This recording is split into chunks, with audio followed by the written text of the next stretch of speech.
বিল্লাহি মিনাশ শাইতানির রাজীম বিসমিল্লাহির রহমানির রহিম। রহমান তিনি এই কোরআন শিখিয়েছেন, দয়ার সাগর, যার দয়ার কোনো শেষ নাই। সমস্ত দয়ার ভিতরে শ্রেষ্ঠ দয়া হচ্ছে তিনি মানুষকে কোরআন শিখিয়েছেন। সুবহানাল্লাহি ওয়া বিহামদিহি। তিনি আমাদেরকে কোরআন দান করেছেন। কোরআন হচ্ছে জ্ঞানের উৎস। আল্লাহ যে জিনিসটা শিখালেন, এই জিনিসটাই, জ্ঞানটা কার? বোঝেন না কথা? এই জ্ঞানটা কার? আল্লাহ পাক। আমাদেরকে আল্লাহ পাক জ্ঞান দান করেছেন।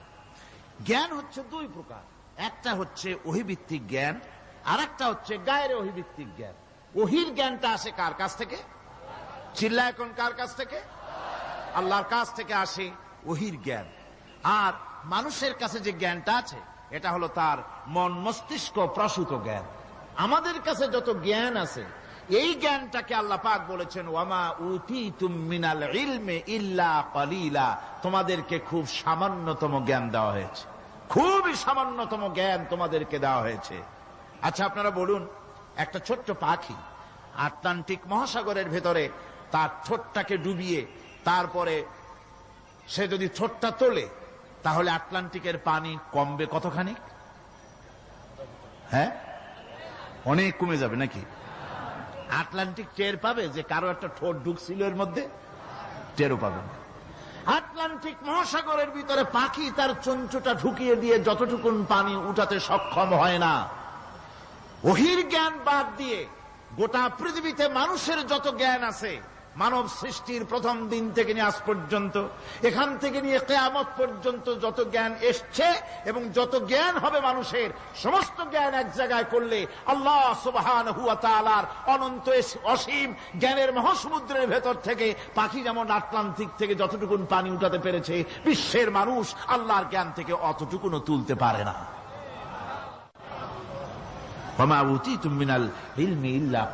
খুব সামান্যতম জ্ঞান তোমাদেরকে দেওয়া হয়েছে।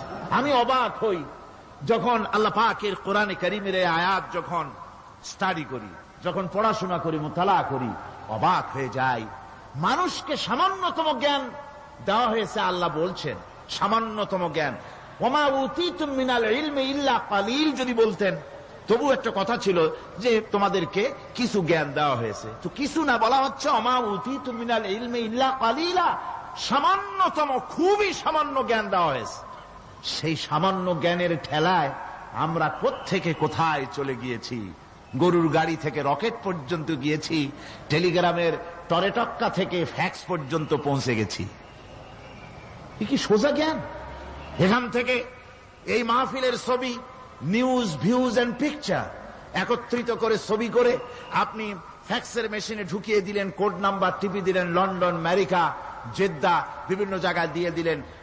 মিনিট লাগবে না, কয়েক সেকেন্ডের ভিতরে এই মাহফিলের পূর্ণ ছবি এবং খবর সে দেশের পত্রিকায় ছাপা হতে পারবে। কি আজীব! অথচ আল্লাহ পাক বলছেন সামান্যতম জ্ঞান। আমি অবাক হই আরো যখন শুনতে পাই পৃথিবীর বিভিন্ন দেশের স্যাটেলাইটগুলি যা ছেড়ে দেওয়া হয়েছে মহাশূন্যে, এই স্যাটেলাইটগুলি ড্রাইভার ছাড়া, কোন রকমের পরিচালক ছাড়া, চালক ছাড়া স্যাটেলাইটগুলি বছরের পর বছর ঘুরছে, পৃথিবীর মাটি থেকে 350-400 মাইল উপরে ঘুরছে। তো ঘুরছেই, দুনিয়া থেকে ছবি, নিউজ ক্যাচ করছে, সিএনএন, তারপরে স্টার টিভি ইত্যাদিতে সেগুলিকে তারা ছুড়ে দিচ্ছে। এভাবে করে যে দেশ থেকে যে দেশের স্যাটেলাইট সে দেশের পারপাস সার্ভ করতেছে। ওই স্যাটেলাইট 350-400 মাইল উপরে মহাশূন্যের ভেতরে তার মেশিনারি কোনো গোলযোগ হলে, যান্ত্রিক গোলযোগ যদি সৃষ্টি হয়, তাহলে ফ্রান্সের মাটিতে বসে, আমেরিকার মাটিতে বসে, ব্রিটেনের মাটিতে বসে বিজ্ঞানীরা কম্পিউটারের মাধ্যমে মনিটরিং করে 400 মাইল উপরের মেশিনকে ভালো করে দিচ্ছে। এরপর আল্লাহ রাব্বুল আলামিন বলছেন ওমা উতীতুম মিনাল ইলমি ইল্লা কালিলা, সামান্যতম জ্ঞান দেওয়া হয়েছে। এই যদি হয় সামান্যতম জ্ঞান, তাহলে আল্লাহ সুবহানাহু ওয়া তাআলার জ্ঞান কত কত বেশি। আল্লাহু আকবার! কত বড় জ্ঞানের মালিক সুবহানাল্লাহি ওয়া বিহামদিহি। সেই মহান আল্লাহ পাকের পক্ষ থেকে এসেছে কোরআন। কার পক্ষ থেকে? قد جاءكم من الله نور وكتاب مبين। আল্লাহ রাব্বুল আলামিন বলেন, আমি আল্লাহর পক্ষ থেকে তোমাদের জন্য এসেছে আলো, তোমাদের জন্য এসেছে নূর, আর তোমাদেরকে আমি দিয়েছি একখানা কিতাব, স্পষ্ট কিতাব দিয়েছি। নূর দিলাম, আলো দিলাম। সে আলো হলেন জনাবে মুহাম্মদুর রাসূলুল্লাহ সাল্লাল্লাহু আলাইহি ওয়াসাল্লাম। আর আমি যে তোমাদেরকে কিতাব দিয়েছি, সেই কিতাবের নাম কোরআনে কারীম। একখানা কিতাব দিলাম যার নাম কোরআন শরীফ। একখানা কিতাব দিলাম আর একটা আলো দিলাম তোমাদেরকে। আল্লাহ পাক বলছেন তিনি দয়াবান, রহমান, তিনি আমাদেরকে কোরআন শিখিয়েছেন। এই কোরআনের নাম কে রেখেছে? কে রেখেছে কোরআনের নাম? আল্লাহ। নাম শুধু কোরআনের নাম কোরআন নয়, শুধু কোরআনের নাম কোরআন।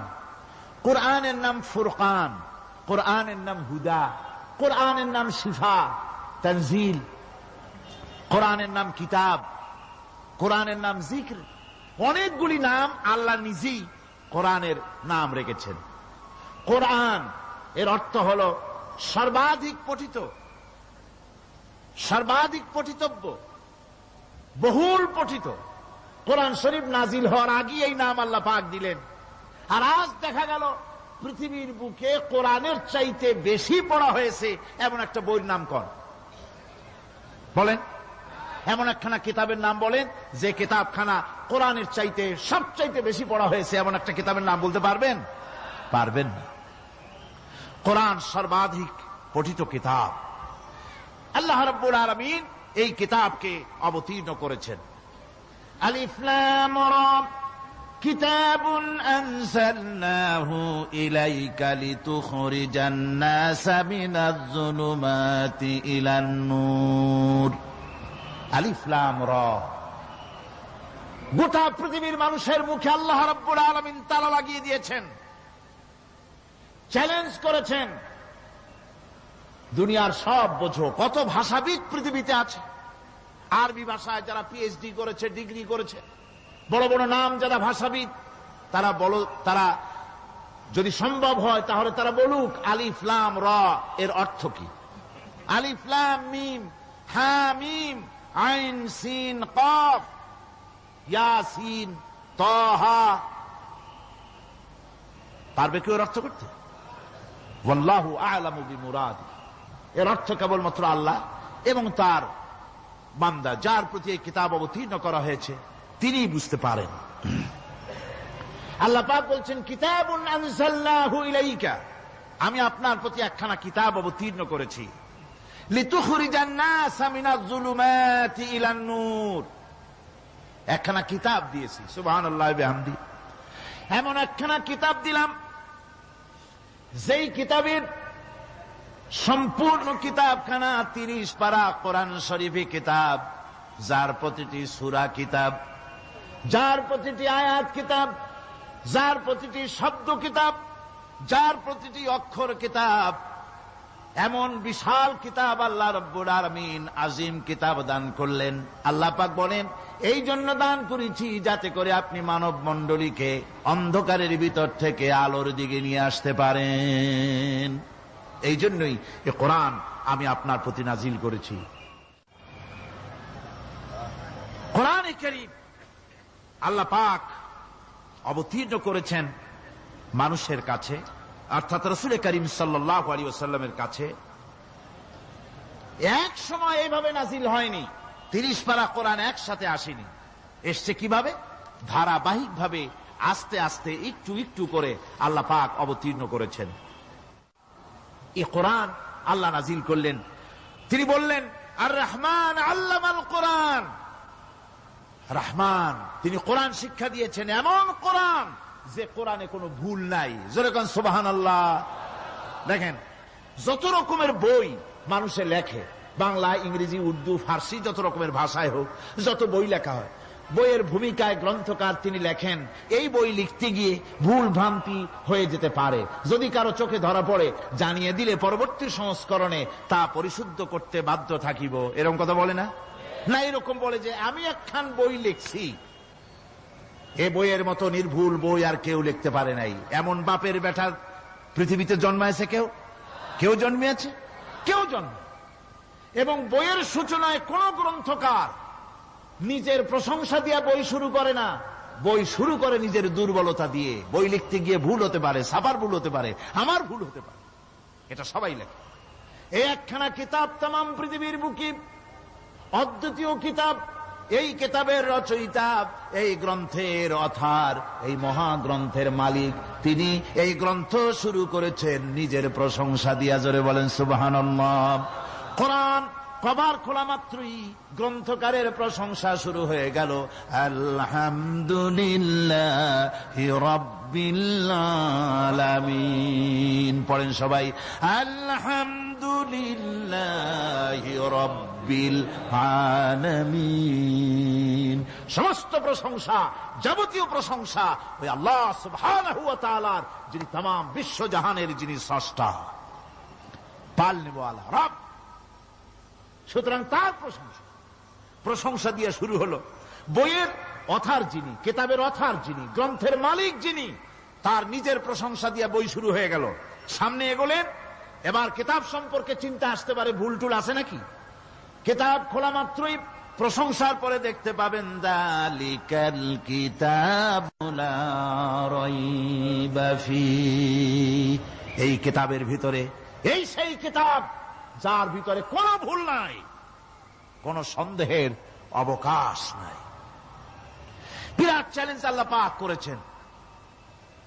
পৃথিবীতে আল্লাহকে অস্বীকার করেছে এমন বহু পাপিষ্ঠ নরাধম নরপশু মানুষ মানব সমাজে জন্মায়েছে যারা আল্লাহকে অস্বীকার করেছে। আছে না?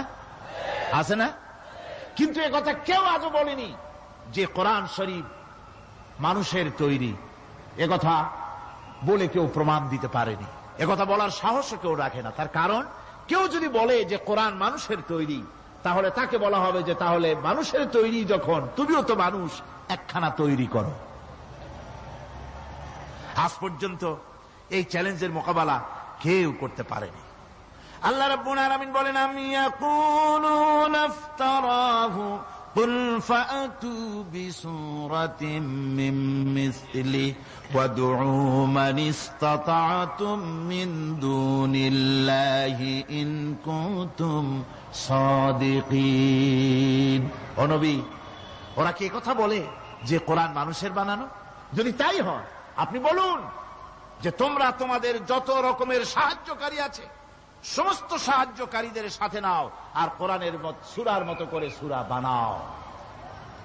এরপরে আল্লাহ রাব্বুল আলামিন আবার চ্যালেঞ্জ করলেন, কুল লা ইন ইসতামা'তিল ইনসু ওয়াল জিন্নু আইয়াতু বিমিসলি হাযাল কুরআন। আপনি বলুন, तमाम পৃথিবীর মানুষ আর জেনেরা সব একত্রিত হয়ে যাও, সবাই একত্রিত হয়ে কোরআনে কারীমের সূরার মতো করে সূরা বানায় নিয়ে আসো যদি তোমাদের পক্ষে সম্ভব হয়। আল্লাহ পাক বলেন, লা ইয়াতুনা বিমিসলিহি ওয়ালাউ কানা বা'দুহুম লিবা'দিন যাহিরা। তোমরা যদি জেনেদের সাহায্যকারী মানুষ হও, মানুষের সাহায্যকারী জেনেরা হও, तमाम পৃথিবীর মানুষ আর জেন একত্রিত হয়ে প্রচেষ্টা চালালেও আল্লাহর কোরআনের সূরার মতো করে একটা সূরা কেউ বানাতে পারবে না। পারবে? পেরেছে কেউ? আজও পর্যন্ত কেউ কোরআনে কারীমের সূরার মতো করে একটা সূরা কেউ এই পৃথিবীতে বানাতে পারেনি, কারো পক্ষে এটা সম্ভব হয়নি। আল্লাহ রাব্বুল আলামিন আবার চ্যালেঞ্জ করেন, ইন কুনতুম ফি রাইবিম মিম্মা নাযালনা আলা আবদিনা ফাআতু বিসূরাতিন মিন মিসলিহি ওয়াদউ শুহাদাআকুম মিন দুনিল্লাহি ইন কুনতুম সাদিকিন। আমি আমার বান্দার উপরে যে কিতাব অবতীর্ণ করেছি এর ভিতরে সন্দেহ আছে বলে যদি মনে করো এর ভিতরে সন্দেহ আছে মানুষের বানানো, এমনটি যদি সন্দেহ হয়, তাহলে কোরআনের সূরার মতো করে একটা সূরা বানাও, ছোট্ট একটি সূরা বানাও। ফাতু বিসূরাতিন, সূরা আলে ইমরানের মতো না, সূরা আরাফের মতো না, সূরা মায়েদার মতো না। ফাতু বিসূরাতিন, ছোট্ট ছোট্ট একটি সূরার মতো করে একটা সূরা বানাও,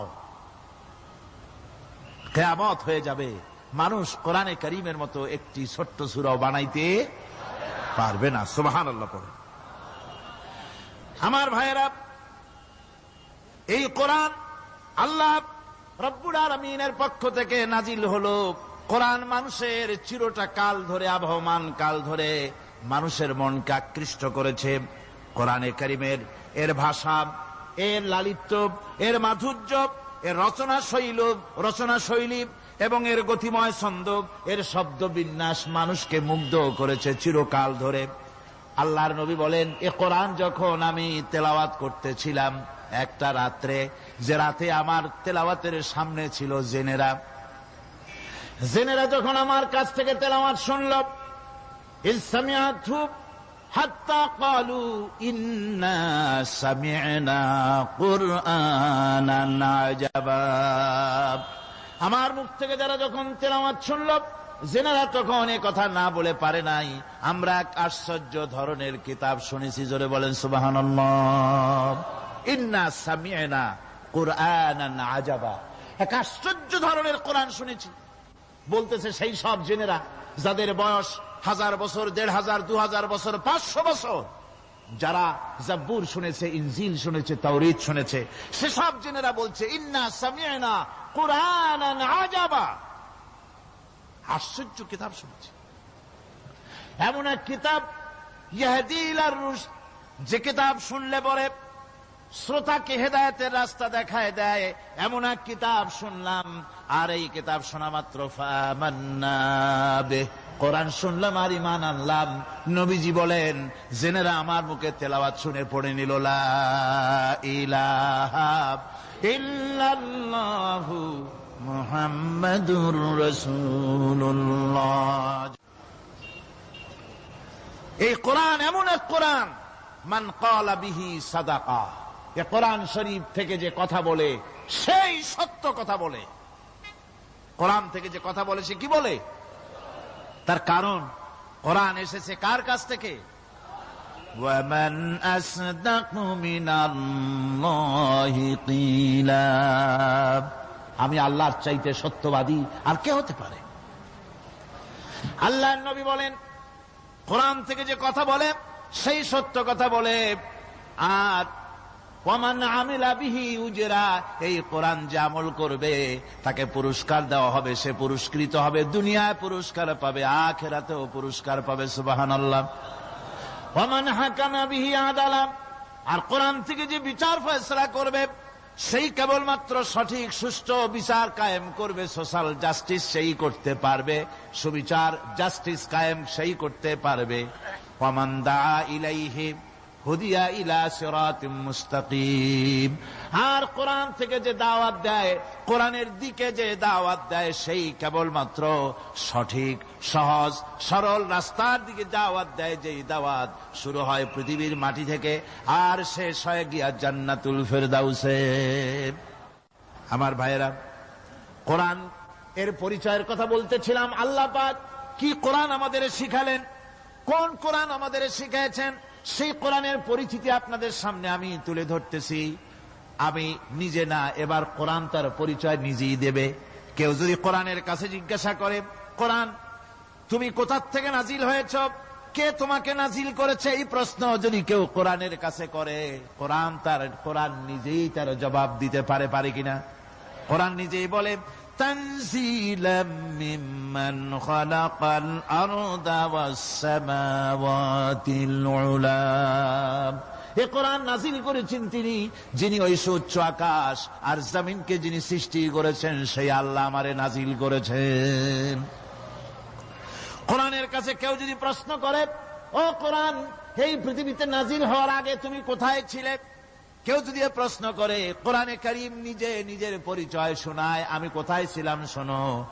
বাল হুয়া কুরআনুম মাজিদুন ফি লাউহিম মাহফুজ, বরং এই কিতাব অতীব মর্যাদা সম্পন্ন সুরক্ষিত ফলকে লিপিবদ্ধ ছিল, আমি ছিলাম লোহে মাহফুজে, সেখান থেকে এসেছি।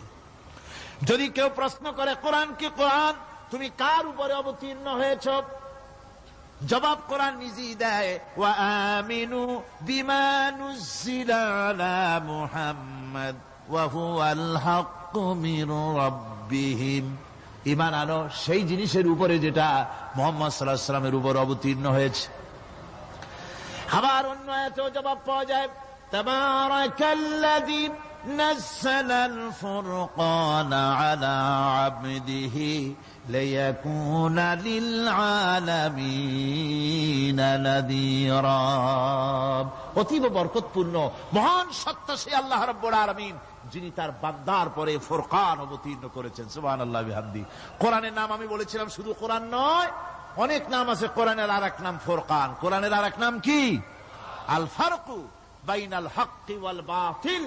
কোরআন হচ্ছে সেই মহাসত্য যা মিথ্যা এবং সত্যের মধ্যে পার্থক্য সূচিত করে, মঙ্গল এবং অমঙ্গলের মধ্যে পার্থক্য সৃষ্টি করে, যা সত্য এবং মিথ্যার মধ্যে তাফরিকা সৃষ্টি করে, সত্যকে মানুষকে বুঝিয়ে দেয়। তার নাম হচ্ছে ফুরকান।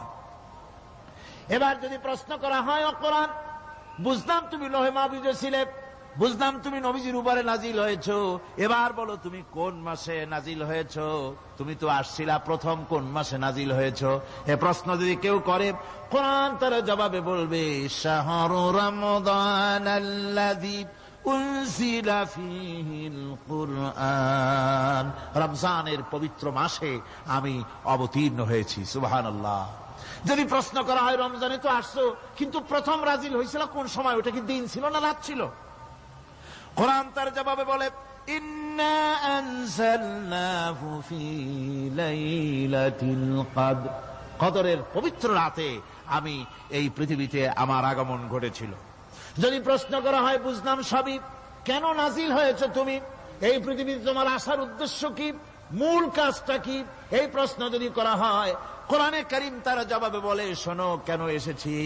লিতুখরিজান নাসা মিনাজ যুলুমাতি ইলান নূর।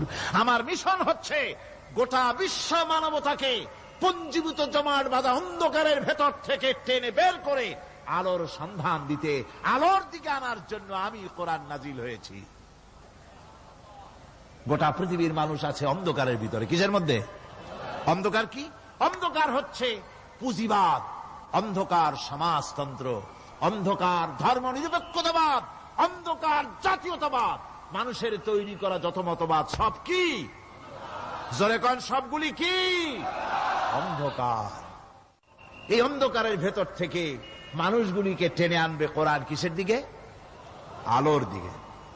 এবার যদি প্রশ্ন করা হয়, বুঝলাম তুমি অন্ধকার থেকে আলোর দিকে নিয়ে আসবে, আলোর দিকে আসলে পরে ফায়দাটা কি হবে? মূল ফায়দাটা বুঝায় দাও, আসল ফায়দা কি হবে তোমারে যদি মানি? কোরআন তার জবাব দেয়, নিজের পরিচয় নিজে তুলে ধরে, ফামান তাবিআ হুদায়া ফালা খাউফুন আলাইহিম ওয়ালা হুম ইয়াহজানুন। এই কোরআনকে যদি মেনে চলো, এই কোরআনের আইন যদি মানো, সমাজে মানো, ব্যক্তিতে মানো, পরিবারে মানে, রাষ্ট্রে মানো, জীবনের সব ক্ষেত্রে সমস্ত জায়গায় যদি এই কোরআনকে মেনে চলো, ফালা খাউফুন আলাইহিম, তাহলে তোমাদের কোনো ভয় থাকবে না, ওয়ালা হুম ইয়াহজানুন, কোনো চিন্তাও থাকবে না। কিসের ভয় থাকবে না?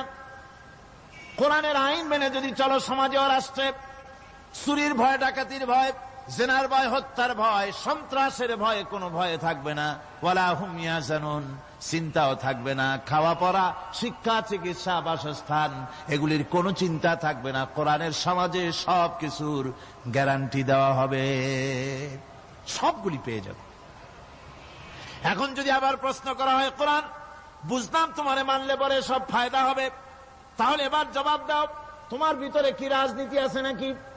আমি তো মানুষ, আমার রাজনীতি করা লাগে। Man is social animal. আমরা তো জঙ্গলের পশু নই, আমরা তো মানুষ। আমাদের সমাজ আছে, আমাদের পৌর নির্বাচন আছে, আমাদের জাতীয় নির্বাচন আছে, আমাদের কলকারখানা আছে, জমিন আছে, আমাদের রাজনীতি, অর্থনীতি, সমাজনীতি আছে, পারিবারিক নীতি আছে, অনেক নিয়ম মালা আছে, নিয়ম নীতি আছে। তোমারে মানলে তোমার ভিতরে কি ওগুলো আছে নাকি সে কথা বলো। কোরআন তার জবাবে বলে, وَنَزَّلْنَا عَلَيْكَ الْكِتَابَ تِبْيَانًا لِكُلِّ شَيْءٍ وَهُدًى وَرَحْمَةً ওয়া বুশরা লিল মুসলিমিন। কোরআন জবাবে বলে, শুনে রাখো, শুধু অর্থনীতি সমাজনীতি নয়, শুধু রাজনীতি আর শিক্ষানীতি যুদ্ধনীতি নয়, তোমার জীবনে যা কিছু দরকার, ইহকালে যা কিছু দরকার, পরকালে সব কথাগুলি আল্লাহ রব্বুল আলামিন আমি কোরআনের সিনার ভিতরে খুলে খুলে বর্ণনা করে দিয়েছেন। সব কথা এ কোরআনে কারীমের ভিতরে রয়েছে। তোমার এমন কোন জিনিস নাই যা তুমি কোরআনে কারীমের মধ্যে পাবে না। তোমার সমস্ত প্রয়োজন আমার বুকের মধ্যে আল্লাহ দিয়ে দিয়েছেন। বিজ্ঞান আছে, দর্শন আছে, ইতিহাস আছে, সব আছে এর মধ্যে। তবে কোরআনের মধ্যে বিজ্ঞান আছে বলে আমি এটাকে বিজ্ঞানের কিতাব বলবো না, দর্শন আছে বলে দর্শনের কিতাব আমি বলবো না, রাজনীতি আছে বলে কোরআনকে আমি রাজনীতির কোন কিতাব বলবো না। কোরআন তাহলে কি? কোরআন হচ্ছে অর্থনীতি, সমাজনীতি, রাজনীতি, পারিবারিক নীতি, মানুষের জীবনের যা কিছু প্রয়োজন, সমস্ত নীতিমালার নীতি গ্রন্থের নাম হতেছে কোরআনে কারীম। সমস্ত নীতিমালার নীতি গ্রন্থ কোরআন। এখানে রয়েছে সব কিছুর উৎস, যেটা গ্রহণ করলে পরে মানুষ আরামে থাকতে পারবে। অমুসলিম নাগরিক বৃন্দ তাদের নাগরিক মর্যাদা পাবে। মুসলমান, কৃষক, নারী, চিকিৎসা, কৃষিবিদ, সাধারণ মানুষ, রং, বর্ণ, ভাষা নির্বিশেষে গোটা মানব সভ্যতা আরামে বাস করতে পারবে। পশু পাখিও আরামে থাকবে, গাছপালাও আরামে থাকবে, যেহেতু নির্দেশ হয়েছে বিনা প্রয়োজনে গাছের পাতাটিও ছিঁড়ো না। ইসলামের সমাজ যদি চালু হয়, গাছেরাও আরাম পাবে, পাহাড়ও আরাম পাবে। চট্টগ্রামের লোকেরা যেভাবে পাহাড় কাটা আরম্ভ করেছে, এটা বড় দুঃখজনক। জুমলায় মোতারেজা একটা বলে দিলাম, অপ্রাসঙ্গিক হলেও জরুরি কথা। আপনারা পাহাড় কাটতেছেন না, আপনাদের নিজেদের পায়ে নিজেরা কুড়াল মারতেছেন। খবরদার পাহাড় কাটবেন না। আল্লাহর প্রকৃতির ভারসাম্য আপনারা নষ্ট করছেন বলে ওজোন স্তরে ফাটল ধরেছে। তা রিপেয়ার করার জন্য আজকে বিশ্বের সব বিজ্ঞানীরা হতাশ হয়ে গিয়েছে, পাগল হয়ে গেছে। কেমনে এই ওজোন স্তরের ফাটলকে রিপেয়ার করব? ওজোন স্তরটা কি? ওজোন স্তর হচ্ছে, সুবহানাল্লাহ, আল্লাহর যে কত দয়া। সূর্য, সেই সূর্যের রয়েছে আলট্রা ভায়োলেট রে, যাকে বাংলায় বলা হয় অতি বেগুনি রশ্মি। যে রশ্মিটা সৃষ্টি জগতে যদি আসে আর তা যদি কোনো প্রাণীর শরীরকে টাচ করে, তাহলে সমস্ত প্রাণী ক্যান্সার হয়ে, এক্সিমা হয়ে, বিখাউজ হয়ে, অ্যাজমা হয়ে সমস্ত প্রাণী মরে যাবে, কেউ বাঁচবে না। মারাত্মক রশ্মি। সেই রশ্মিটা যাতে সৃষ্টি জগৎকে টাচ করতে না পারে, সেজন্য আল্লাহ পাক একটা ওজোন স্তর তৈরি করেছেন। ওখানে এসে ওটা বাধাপ্রাপ্ত হয়, পৃথিবীর মাটিতে আসে না। যা কিছু পৃথিবীর মানুষের জন্য, পৃথিবীর জন্য কল্যাণকর, সেগুলি সূর্য থেকে আসতে থাকে। সুবহানাল্লাহ ওয়া বিহামদিহি। যেটা ক্ষতিকর, সেটা আল্লাহ পাক আটকায় রাখেন। এখন সেই ওজোন স্তরে ফাটল ধরলো। কেমনে ফাটল ধরলো? ফাটল আপনি আমি ধরাইছি। আপনি বলবেন যেটা কেমন কথা, আমি তো ওইখানে যাই নাই, আমি ফাটল ধরাইলাম কেমনে? ওই যে সেই আপনার প্রাইমারি স্কুলে ভিজিট করতে গিয়েছিল ইন্সপেক্টর, তারপরে প্রাইমারি না হাই স্কুল ভিজিট করতে গেছে। যায়া জিজ্ঞেস করছে, ছেলেরা কি পড়ছে? বলে ইতিহাস। ঠিক আছে, ইতিহাস থেকেই প্রশ্ন করব। বলতো চীনের প্রাচীর কে ভেঙেছে? ছেলেরা জবাব দিচ্ছে না। তুমি বলো, তুমি বলো। কেউ বলছে না। বেঞ্চের কোনা যে ছেলেটি, সে বলছে সর্বনাশ। কেউ যখন স্বীকার করে না, এটা তো আমার মাথায় আসবে। সব শেষ ইন্সপেক্টর তাকে বলছে, তুমি বলো তো কে ভেঙেছে চীনের প্রাচীর? কয়, স্যার, গ্রামে আমার দুষ্টমির যথেষ্ট বদনাম আছে, কিন্তু চীনের প্রাচীর ভাঙার মতো দুষ্কর্ম আমি করি নাই। ইন্সপেক্টর খুব রেগে গেলেন, মাস্টারের দিকে তাকালেন। এই বুঝি আপনার ইতিহাস পড়ানো? মাস্টার ইন্সপেক্টরের বিরক্তি ভরা মুখ দেখে বলছেন, স্যার রাগ করবেন না, এসব ছাত্র তো আমার, ওদের অবস্থা তো আমি জানি। আপনি আসছেন ঢাকা থেকে, আপনি জানবেন কি? আমি হলপ করে বলতে পারি, আমার ক্লাসের কোন ছাত্র চীনের প্রাচীর ভাঙে নাই। ইন্সপেক্টর রাগ হইয়া চলে গেছে হেডমাস্টারের রুমে, যায় বলছে যে আমি আপনার স্কুলের গ্রান্টকে আমি নাকচ করে দেব, মঞ্জুরি আমি ক্যান্সেল করে দেব। কেন? এই অবস্থা।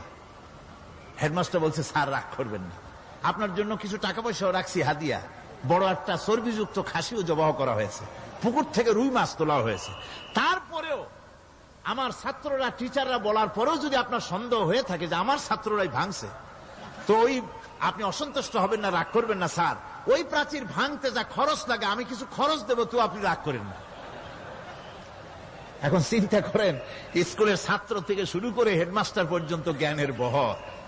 তো বলতেছিলাম, আপনি আমি ওজন স্তরে ফাটল ধরিয়েছি, তার অর্থ এই নয় যে আপনারা গিয়ে ওখানে কুড়াল মারিয়ে ওটারে ভাঙছেন। তাহলে ওটা কি হয়েছে? কোরআনে কারিমে রব্বুল আলামিন বলেন, ওয়ামা আসাবাকুম মিন মুসিবাতিন ফাবিমা কাসাবাত আইদিকুম ওয়া ইয়াফু আন কাসীর। যত বিপদ তোমাদের উপর আরোপিত হয়, সমস্ত বিপদ তোমাদের দুই হাতের কামাই করা। কে বলছেন? আল্লাহ পাক। ওজন স্তরে ফাটল ধরেছে, এটা বিপদ। বিশ্বের সমস্ত মানব সভ্যতা, সৃষ্টি জগতের জন্য বিপদ। এই বিপদের জন্য দায়ী পৃথিবীর মানুষ। কিরকম? সেটা হচ্ছে গাড়ির পেছন থেকে যে কালো ধোঁয়া বের হয়, কল কারখানার চিমনি থেকে যে কালো ধোঁয়া বের হয়, এই কালো ধোঁয়াগুলি, তারপরে সমস্ত কেমিক্যাল উইপেন সেগুলি যে টেস্ট করা হয়, তার রিয়াকশন ইত্যাদি, এই কালো ধোঁয়া এবং সমস্ত মারণাস্ত্রগুলি এক্সপেরিমেন্ট করার সমস্ত এই রিয়াকশনগুলি সবগুলি গিয়ে ওই ওজন স্তরে ফাটল ধরিয়ে দিয়েছে। আস্তে করে পাতলা হয়ে এটা ফেটে গিয়েছে, অতি বেগুনি রশ্মি আসা শুরু করেছে। এটাকে বন্ধ করার জন্য বিজ্ঞানীরা আজ মরিয়া হয়ে গিয়েছে। ইনশাআল্লাহ আল্লাহ পাক তার বিজ্ঞানীদের মানুষের মাথায় বুদ্ধি এনে দিবেন, রিপেয়ারও হয়ে যাবে ইনশাআল্লাহ। সবাই বলেন ইনশাআল্লাহ। তাহলে বললাম কেন এ কথাটা? এই জন্য বললাম যে কোরআনে কারীমের মধ্যে আল্লাহ রাব্বুল আলামিন সব কথা বলে দিয়েছেন, কোন কথা বাদ রাখেন নাই। পাহাড়গুলি ভেঙে আমরা ক্ষতি করতেছি, গাছগুলি কেটে আমরা ক্ষতি করতেছি, প্রকৃতির ভারসাম্য নষ্ট করে দিচ্ছি, ফলে সমুদ্রের পানি স্ফীত হচ্ছে, ভূমিকম্প বাড়তেছে, ঘূর্ণিঝড় হচ্ছে, টর্নেডো হচ্ছে, পৃথিবী বিধ্বস্ত হয়ে যাচ্ছে, ক্লাইমেটের পরিবর্তন আসছে। আজকে পৌষ মাস, এটা কি মাস? কত তারিখ? দেখেন বাংলা ভাষাকে কত মহব্বত করি। যদি বলি আজকে ডিসেম্বরের কত তারিখ, গড় গড় করে মুখস্থ হয়ে যাবে। বাংলারে খুব ভালোবাসি, মাসটার তারিখ বলতে পারলাম না, দুঃখিত। এই হলো আমাদের ভালোবাসা। আজকে পৌষ মাসের অর্ধেকও শেষ হয়ে যাচ্ছে, অথচ মনে হচ্ছে শীত যেন তার শ্বশুর বাড়ি বেড়াতে গেছে। এই যে অবস্থা, এই অবস্থা শুধু বাংলাদেশে নয়, গোটা পৃথিবীতে ক্লাইমেটের একটা বিরাট পরিবর্তন আসতেছে, একটা বড় রকমের পরিবর্তন আসতেছে। এর কারণ হচ্ছে এই পৃথিবীর মানুষেরা নিজেরাই প্রকৃতির ভারসাম্যকে নষ্ট করে দিয়েছে। এই ভারসাম্য নষ্ট হওয়ার কারণে আবহাওয়ার পরিবর্তন হচ্ছে, সামুদ্রিক জলোচ্ছ্বাস বাড়তেছে, ভূমিকম্প, আগ্নেয়গিরি ইত্যাদি হচ্ছে এবং পৃথিবীর মানুষ বিধ্বস্ত হচ্ছে। বলতেছিলাম এ কোরআনে কারীমের মধ্যে আল্লাহ পাক সব কথা বলে রেখেছেন। যদি জানতাম, বুঝতাম, তাহলে এই অবস্থার সৃষ্টি হতো না। এটা বিজ্ঞানের বই নয়, রাজনীতির বই নয়, সমাজনীতির বই নয়, বরং সমস্ত নীতিমালার উচ্চ, জ্ঞানের উচ্চ হচ্ছে আল কোরআন। জ্ঞানের উচ্চ কি? আরো জোরে বলেন, জ্ঞানের উচ্চ কি? আল কোরআন। পবিত্র কোরআনে এমন এমন ঘটনা আল্লাহ পাক বলেছেন যা ষষ্ঠ শতাব্দীর দুনিয়া এ সম্পর্কে কিছুই জানতো না।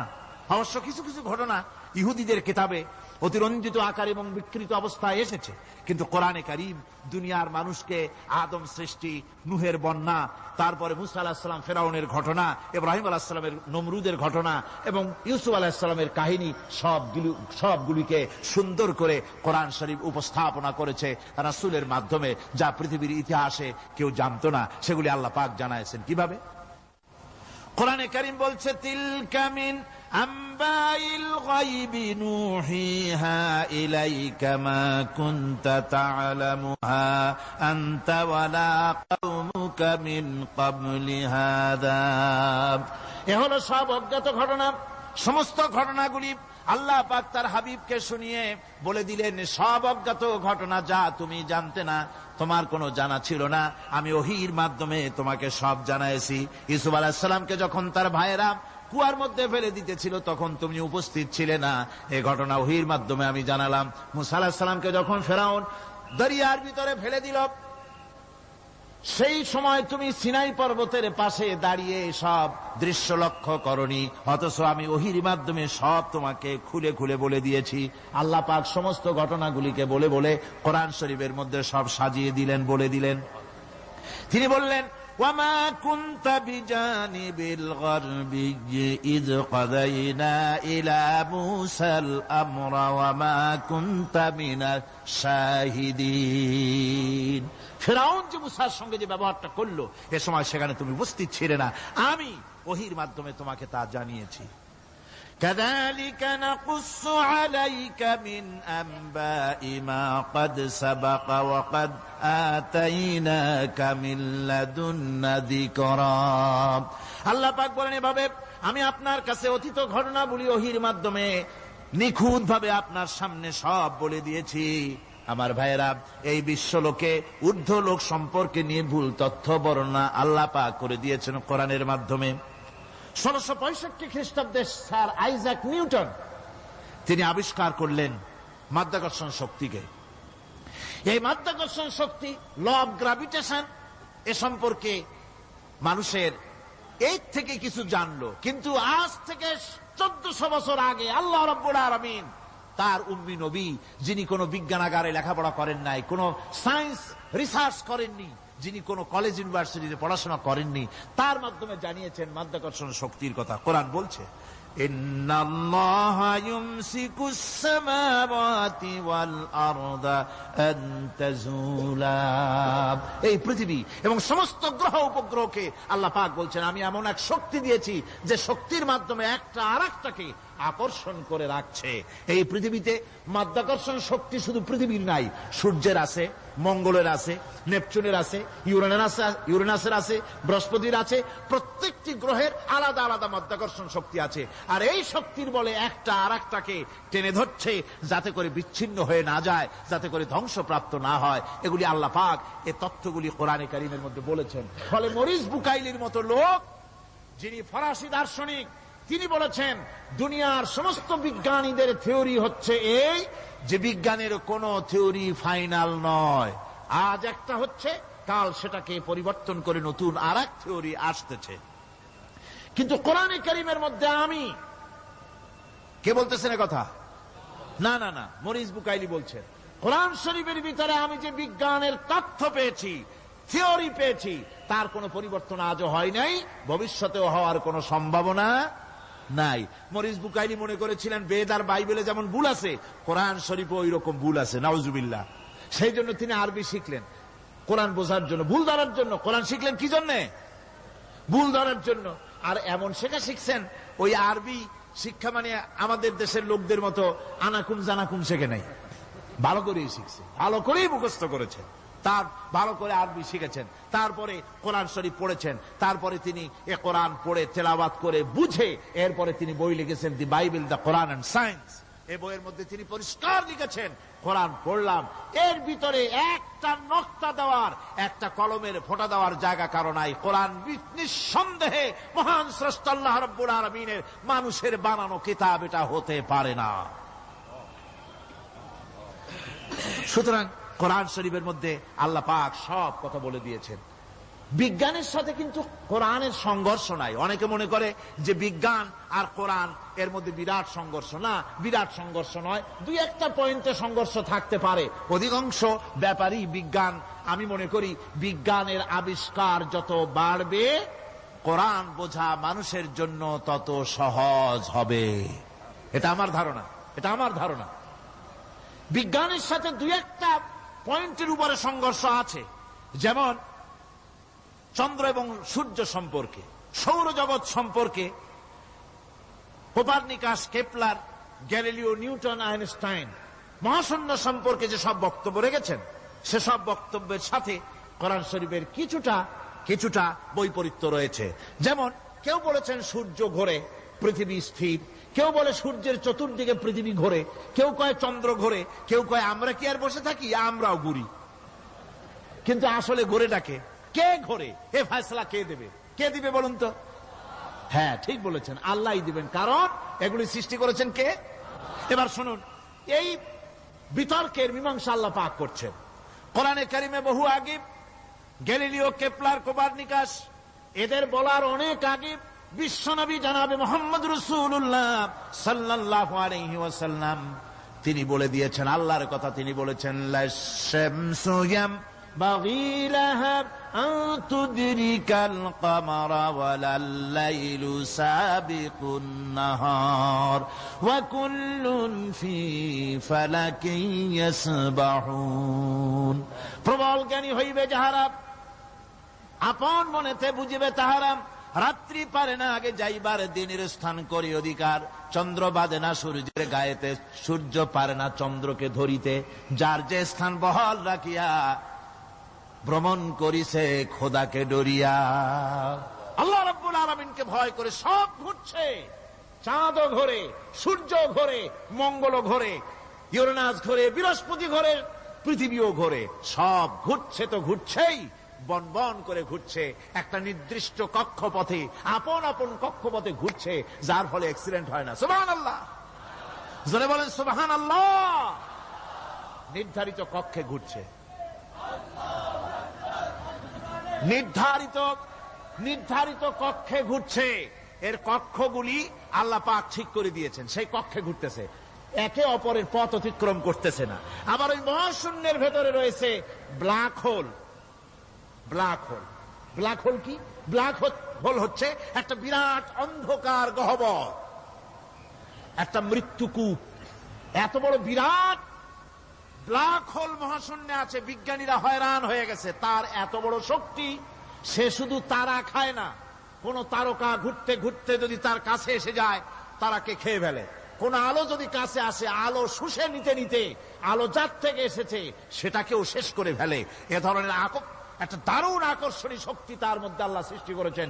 একটা ব্ল্যাক হোল আছে মহাশূন্যের ভিতরে, সূর্য, চন্দ্র, গ্রহ, নক্ষত্র, যে সূর্য পৃথিবীর চাইতে 13 লক্ষ গুণ বড়, এমন 2 কোটি সূর্য খাইয়া হজম করতে পারে, এত বড় ব্ল্যাক হোল আল্লাহ তৈরি করে রেখেছেন মহাশূন্যের উপরে। রয়েছে মিল্কি ওয়ে, রয়েছে গ্যালাক্সি, অন্তত 10,000 কোটি, 10 সহস্র কোটি তারকা দিয়ে সমৃদ্ধ গ্যালাক্সি মিল্কি ওয়ে, যেটা অন্ধকার রাত্রে, তারকা সজ্জিত রাতে উত্তর দক্ষিণ দিকে টানা একটা পথের মতো দেখা যায়। এটা হচ্ছে গ্যালাক্সি, এইটাকে বলা হয় মিল্কি ওয়ে, এটা হচ্ছে ছায়াপথ। অসংখ্য তারকা এর মধ্যে রয়েছে। কত বড় বড় তারকা, অনেক দূরে, তাই আমরা দেখি বিন্দু বিন্দু। আসলে কি বিন্দু না, কত বড় জানেন? বিজ্ঞানীরা বলেছেন দৈত্যের মতো বিরাট বিরাট তারকা আছে, যে সূর্য পৃথিবীর চাইতে 13 লক্ষ গুণ বড়। এরকমের সূর্যের অন্তত 3 কোটি সূর্য খাইয়া হজম করতে পারে, এরকম অসংখ্য তারকা মিল্কি ওয়ের ভিতরে আল্লাহ সৃষ্টি করেছেন। সুবহানাল্লাহ বিহামদিহি, সুবহানাল্লাহ।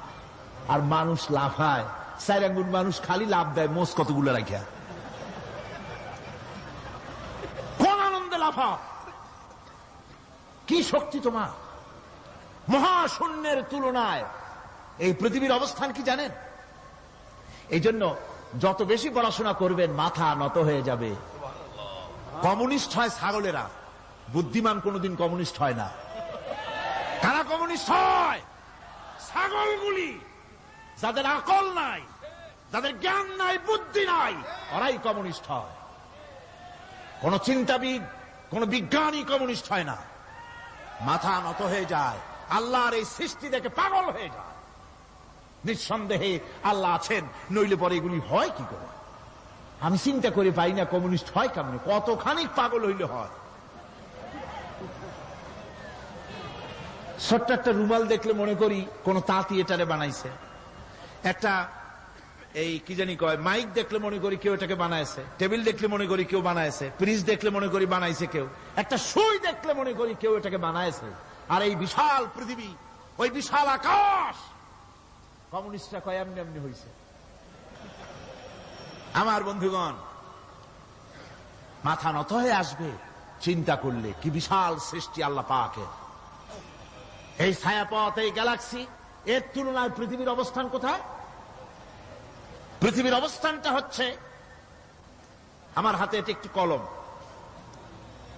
এই কলমটা কাগজের উপরে আমি যদি এই নিবটা রাখি, কাগজের ভিতরে নিপে যতটুকুন জায়গা টাচ করবে, মহাশূন্য গ্যালাক্সি মিল্কি ওয়ে, আল্লাহর ওই মহাশূন্যের তুলনায় পৃথিবীর অবস্থান একটা কলমের নিপে যতটুকুন জায়গা নেয় এর থেকে বেশি নয়।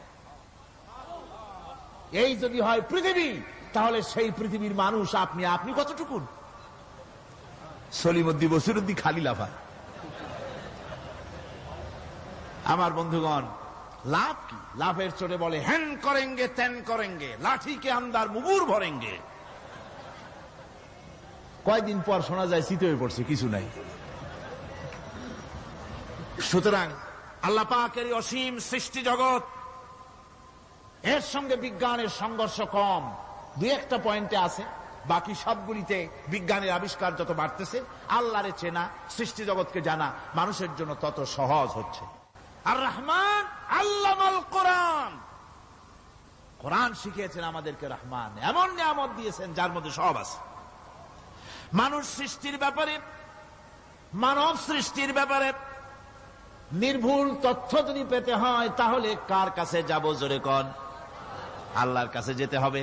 আর আল্লাহর কাছে না যাইয়া মানব সৃষ্টির রহস্য যদি জানতে যাই ডারউইনের কাছে, তাহলে আপনার মামু হবে সুন্দরবনের বান্দরেরা। ঠিক কিনা? বান্দরেরা হবে মামু, সিম্পাজি ওরাং ওটাং হবে আপনার নানার দাদা। তার কারণ ডারউইন সাহেব বলেছেন, মানুষ এর পূর্বপুরুষ হলো বাঁদর, সিম্পাজি, ওরাং ওটাং। এটা হলো তার থিওরি অফ ইভলিউশন। এই বিবর্তনবাদের থিওরি পেশ করতে গিয়ে তিনি বলেছেন, মানুষ হলো বান্দরের জাত। আরে বেটা, তুই বান্দরের জাত। নিজের লেস কাটিয়া সকলের লেস কাটা আরম্ভ করতে যাচ্ছে। কি পাগলের পাগল, মানুষ হয়েছে বান্দরের জাত। আশ্চর্য কথা। কেমনি কইলে? তো বললো যে সিম্পাজি দেখছে, তো সে সিম্পাজি দেখে তার মনে হয়েছে যে মানুষ ওইরকমই তো দেখা যায়, তো মানুষ বুঝি বান্দর থেকেই আসছে। আমি বলি, পৃথিবীতে এমন পাগল আমি কোনোদিন দেখিও নাই, শুনিও নাই যে কোন পাগল পাবদা মাছ দেখে বলেছে যে এটা হচ্ছে বোয়াল মাছের পূর্বপুরুষ। টাকি মাছ দেখে কোন ছাগলেও বলেছে আজ পর্যন্ত যেটা হলো শোল মাছের পূর্বপুরুষ। পুঁটি খাইতে খাইতে আস্তে আস্তে বিরাট শোলে পরিণত হয়ে গেছে, কোন পাগলেও বলেনি। আচ্ছা, মেনে নিলাম ডারউইন সাহেবের থিওরি, মেনে নিলাম এক সেকেন্ডের জন্য যে বান্দর থেকেই মানুষ হয়েছে। এখনো তো বানর প্রজাতি আছে না শেষ হয়ে গেছে? আছে কিনা? তাহলে সুন্দরবনে যান, যে দেখুন কোন বাঁদর কি এ পর্যন্ত দেখা গেছে যে কোমর পর্যন্ত মানুষের মতো হয়ে গেছে? আর একটু দুধ আর পনির আর একটু এই শুটকি মাছ, লোট্টা ফিশ খাওয়াইলে আর কদিনের মধ্যে এই বান্দরটা মানুষ হয়ে যাবে। হয়েছে এরকম? বাঁদরের 12 আনা মানুষ হয়ে গেছে, 14 আনা মানুষ হয়ে গেছে, আর অল্প একটু বাকি। এরকম দেখা গেছে কোথাও? দেখা যায়নি। এগুলি পাগলামি কথা, পাগলামি কথা। মানুষ বানর থেকে আসেনি, মানুষ ওরাং ওটাং থেকে আসেনি, মানুষ সিম্পাজি থেকে আসেনি। মানুষ এসছে কোত্থেকে? এটা জানতে হলে, এ নির্মূল তথ্য জানার জন্য আসতে হবে কোরআনের কাছে। কার কাছে? আল্লাহ রাব্বুল আলামিন তার হাবিবের মুখ থেকে মানব সৃষ্টি রহস্য তিনি উদ্ঘাটন করে দিয়েছেন। তিনি বলেছেন, দুনিয়াবাসীকে শুনিয়েছেন, ফালয়ানজুরিল ইনসানু মিম্মা খুলিক, খুলিকা মিম্মা ইন দাফিকিন ইয়াখরুজু মিন বাইনিস সুলবি ওয়াত তারাইব। আল্লাহ পাক বলেন, মানুষ কি তার সৃষ্টি রহস্য দেখে না? কেমনে তাকে আমি সৃষ্টি করেছি? মায়ের বক্ষ পিঞ্জর থেকে, বাপের পৃষ্ঠ থেকে সবেগে নির্গত এক ফোঁটা নাপাক পানি দিয়ে আমি আল্লাহ মানুষকে সৃষ্টি করেছি। বান্দর থেকে নয়, ওরাংওটাং থেকে নয়, সিম্পাজি থেকে নয়। মানুষের অরিজিন মানুষ। আদম থেকে তোমরা জন্মগ্রহণ করেছো, আদম এসেছে মাটি থেকে, তোমরা এসেছো আদম থেকে। সুবহানাল্লাহ ওয়া বিহামদি। এটাই হলো মানব সৃষ্টির রহস্যের কথা আল্লাহ পাক বলে দিয়েছেন। অন্যত্র আল্লাহ বলেন, ইন্না খালাকনাকুম মিন তুরাবিন সুম্মা মিন নুতফাতিন সুম্মা মিন আলাকাতিন সুম্মা মিন মুদগাহ। নিষ্প্রাণ মাটি থেকে তোমার উৎপত্তি হয়েছে, আর এই নিষ্প্রাণ মাটি দিয়ে তোমাকে তৈরি করা হয়েছে। এগুলি মাতৃগর্ভের ভিতরে গিয়া নাপাক পানি ফোঁটা জমাট রক্ত হয়েছে, গোশত হয়েছে, তারপরে মানুষের আকৃতি দিয়েছি, আর এরপরে বাচ্চার আকারে মায়ের পেট থেকে আমি আল্লাহ মানুষ করে তোমাকে বের করেছি। সুতরাং মানব সৃষ্টি রহস্যের কথা বিজ্ঞানের সাথে যেটা সাংঘর্ষিক হবে কোরআনের সাথে, আমরা সেটা মানতে পারি না। আমাদেরকে মানতে হবে মূল জ্ঞানের কিতাবটা। মূল জ্ঞানের কিতাব কোনটা? জোরে কন্ত কোনটা? কোরআন। এখানে সব কথা আল্লামাল কোরআন। কোরআন শিখিয়ে মানুষকে আল্লাহ পাক সবচাইতে বড় দয়া করেছেন, এর থেকে বড় দয়ার হয় না। কোরআন শিখিয়েছেন আমাদের, যার মধ্যে সমস্ত তথ্যের কথা আল্লাহ পাক বলেছেন। The universe and doctor Einstein বইয়ের ভিতরে লেখা হয়েছে যে একদিন এমন হবে যখন ধীরে ধীরে সূর্য তার আলো হারিয়ে ফেলবে, চন্দ্র নিষ্প্রভ হয়ে যাবে, আর পৃথিবী আস্তে আস্তে তার গতি হারিয়ে ফেলবে। একথা আজকের বিজ্ঞানীরা অথবা আজ থেকে কয়েক বছর আগের বিজ্ঞানীরা একথা বলছেন। কিন্তু রাসূল করিম সাল্লাল্লাহু আলাইহি ওয়াসাল্লামের মুখ থেকে আজ থেকে 1400 বছর আগে, যিনি বিজ্ঞানাগারে মোটেও পড়াশোনা করেন নাই, লিখতে জানেন না, পড়তে জানেন না, সই করতে জানেন না, বিজ্ঞান আজ যে কথা বলছে সেই কথা 1400 বছর, 1500 বছর আগে রাসূল করিমের মুখ থেকে আল্লাহ পাক বলছেন। কোরআনে কারীম বলছে ইয়াসআলু আইয়ানা ইয়াউমুল কিয়ামা ফাইদা বারিকাল বাসারু ওয়া খাসাফাল কামারু ওয়া জুমিআশ শামসু ওয়াল কামার। হে রাসূল, রাসূলের কাছেরা জিজ্ঞাসা করে কিয়ামত কবে হবে? আল্লাহ পাক বলেন, বলে দিন যেদিন চন্দ্র তার আলো হারিয়ে ফেলবে, যেদিন সূর্য তার আলো হারিয়ে ফেলবে, আর চন্দ্র আর সূর্য সব একাকার হয়ে যাবে। হাজারা বলছে চাঁদে আলো থাকবে না, সূর্য আগের থেকে তার উত্তাপ এবং আলো স্তম্ভিত হতেছে, এবং হতে হতে এমন এক পর্যায়ে আসবে যখন সূর্য আলো হারিয়ে ফেলবে। বিজ্ঞানীরা গত 4-5 বছর আগে এ বক্তব্য রেখেছেন, কিন্তু 1400 বছর আগে বিজ্ঞানের লালনাগারে লেখাপড়া না করে হুজুরের মুখ থেকে আল্লাহ কথা বলে দিয়েছেন। তাহলে বিজ্ঞানের আসল কিতাব কোনটা? জোরে বলেন কোনটা? আল্লাহ পাক আরো বলেন ইজা শামসু কুবিরাত ওয়া ইযান নুজুমু কাদারাত ওয়া ইযাল জিবালু সুজ্জিরাত। তারকাগুলি, সূর্যের আলো থাকবে না, নক্ষত্রগুলো স্থানচ্যুত হয়ে যাবে, কক্ষচ্যুত হয়ে যাবে, পাহাড়গুলিকে পরিচালিত করে দেওয়া হবে, কিছুই থাকবে না, সব শেষ হয়ে যাবে। বিজ্ঞানীরা আজ বলতেছে যে সব শেষ হয়ে যাবে, কিছুই থাকবে না, সব শেষ হবে। বিজ্ঞানীরা বলতেছেন, কোরআন অনেক আগে বলেছে কুল্লু মান আলাইহা ফান ওয়া ইয়াবকা ওয়াজহু রাব্বিকা যুল জালালি ওয়াল ইকরাম। সব শেষ হয়ে যাবে, বিশ্বে যা কিছু আছে সব লয় হবে, ক্ষয় হবে, ধ্বংস হবে, কিচ্ছু থাকবে না, থাকবেন শুধু আল্লাহ সুবহানাহু ওয়া তাআলা। সুবহানাল্লাহি ওয়া বিহামদি। কোরআনে কারীম একথা বহু আগে আমাদেরকে জানিয়ে দিয়েছে। সুতরাং আসল জ্ঞানের কিতাবটাই হচ্ছে কোরআনে কারীম। এই কোরআনের কাছে আমরা যত যেতে পারবো, যত কোরআন বুঝতে পারবো, ততই আমাদের জন্য আমরা সমৃদ্ধ হতে পারবো, আমাদের উপর আল্লাহর রহমত আসবে, আমরা সমাজ চালাতে পারবো, আমরা দেশ চালাতে পারবো, আমরা দুনিয়ায় শান্তি পাবো, আমরা আখিরাতেও মুক্তি লাভ করতে পারবো। কোরআনে কারীম সমস্ত বিজ্ঞানের উৎস, দর্শনের উৎস। এইটা না জানলে কিছুই জানা হয় না, এটা জানা হলে সব জানা হয়। পণ্ডিত আপনার ডক্টর শহীদুল্লাহ, আল্লাহ জান্নাত নসিব করুন, সবাই বলুন আমিন। তিনি বলতেন, বড় বড় সেমিনারে গিয়ে বলতেন তিনি, যে আপনারা যারা বক্তব্য রাখতে এসেছেন, জনগণকে বলছি না, যারা বক্তব্য রাখতে এসেছেন, MA পাস করেছেন, ডিগ্রি করেছেন, PhD করেছেন, এভারসিএস করেছেন, বহু কিছু ডিগ্রি আপনারা লাভ করেছেন, নামের আগে 6 হাত লম্বা ডিগ্রি আপনারা লাগাইছেন, আপনারা পণ্ডিত ঠিকই, কিন্তু এই কোরআন শরীফের জ্ঞান যদি আপনাদের না থাকে, আপনারা পণ্ডিত, তবে আপনারা মূর্খ পণ্ডিত। কি পণ্ডিত? কি পণ্ডিত?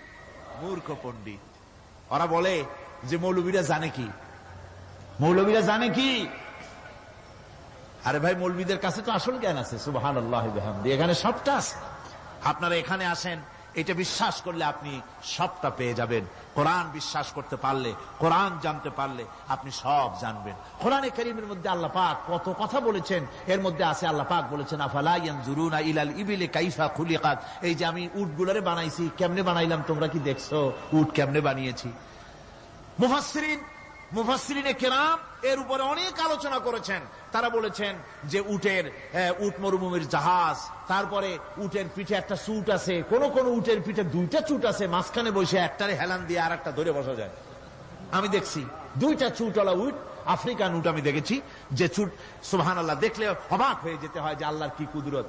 উটের পৃষ্ঠে দুইটা চুট, মাঝখানে আপনি বসবেন, পিছনেরটা একটা সোফা সেটের মতো, পিছনে হেলান দিলেন, আর সামনে যখন সে মরাল সম চড়াই উত্তরাই পথ দিয়ে নামা ওঠা করবে, তখন আপনি যেন পড়ে না যান সেজন্য সামনেরটা বুকের সাথে জড়ায় ধরবেন। এরপরে কি সৃষ্টি আল্লাহর, সুবহানাল্লাহি বিহামদিহি। জিরাফগুলি দেখুন, জিরাফগুলি তার মাথা কত বড় উঁচা। লন্ডন জুতে জিরাফ দেখলাম, সে জিরাফের দেহ থেকে তার মাথাটা 22 ফিট উঁচা। মানে সে যদি নিচে দাঁড়ায়, 3 তলা বিল্ডিং এর ছাদের উপরে নাস্তা দিলে তো নিচে দাঁড়ায় খাইতে পারে, এই অবস্থা। সেই জিরাফে পানি খাবে কেমনে? মাথা হলো অত উঁচায়, পিছনের ঠ্যাং দুটা খাটো, সামনের ঠ্যাং দুটো উঁচা, এখন পানি খাবে কেমনে? ওই মাথা নামাইতে গেলে ঠ্যাং তো অনেক উঁচা। আল্লাহ পাক এমন সুন্দর ব্যবস্থা করলেন, সামনের দুইটা ঠ্যাং এভাবে সরায় দেওয়ার মতো। ও যখনই পানি খায় দেখলাম দুইটা ঠ্যাং অনেক ছেড়ায় দেয়, দুই দিকে ঠ্যাং চলে যায়, তখন মাথাটা সহজে নিচে নামায় আসে, পানি খাইতে পারে। এই সুযোগগুলি আল্লাহ সুবহানাহু ওয়া তাআলা তিনি করে দিয়েছেন। ওমা কুন্না আনিল খালকি গাফিলিন, আমি আমার সৃষ্টি জগৎ সম্পর্কে অমনোযোগী নহি। সুবহানাল্লাহি ওয়া বিহামদিহি। ভল্লুকগুলি কি বিরাট বিরাট এক একটা ভল্লুক। শ্বেত ভল্লুক দেখেছি, কৃষ্ণ ভল্লুক দেখেছি, হাঁটতেছে মনে হয় যেন পায়ের তলায় হাফসুল করা, ঠিক জুতা পায়ের তলাটা যেমন দেখা যায় ওই রকমের তলাটা, গায়ে একেবারে পশম। ওই বরফের দেশে থাকতো, সে শীত কষ্ট না পায় সেই জন্য আল্লাহ একটা কম্বল ওর গায়ে জড়ায় দিয়েছে, অটোমেটিক কম্বল। সুবহানাল্লাহি বিহামদিহি। তো উট, আল্লাহ বলছেন উট কেমনে বানাইছি দেখছো? আফালা ইয়ানজুরুনা ইলাল ইবিলি কাইফা খুলিকাত, উট বানালাম কেমনে দেখেছিস? মানুষ অবাক হলো, আল্লাহ এত কথা থুইয়া উটের কথা বলছেন, কারণ নানান রকম মানুষ বলল। শেষ পর্যন্ত প্রাণীতত্ত্ববিদরা তারা আবিষ্কার করলেন মূল কারণটি। অনেক কারণ আছে আল্লাহ পাকে কথা বলার। উট তো মরুভূমির জাহাজ, তারপরে উট মানুষের অনেক উপকারে আসে, একথা বলা হয়েছে।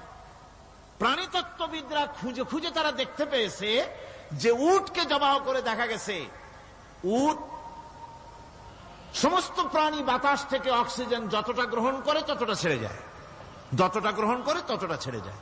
একমাত্র প্রাণী উট যে যতটা অক্সিজেন গ্রহণ করে বাতাস থেকে সবটা ছাড়ে না, 2/3 ছেড়ে দেয়, 1/3 তার লাংসের পাশে রাখার জন্য আল্লাহ পাক একটা চেম্বার তৈরি করেছেন।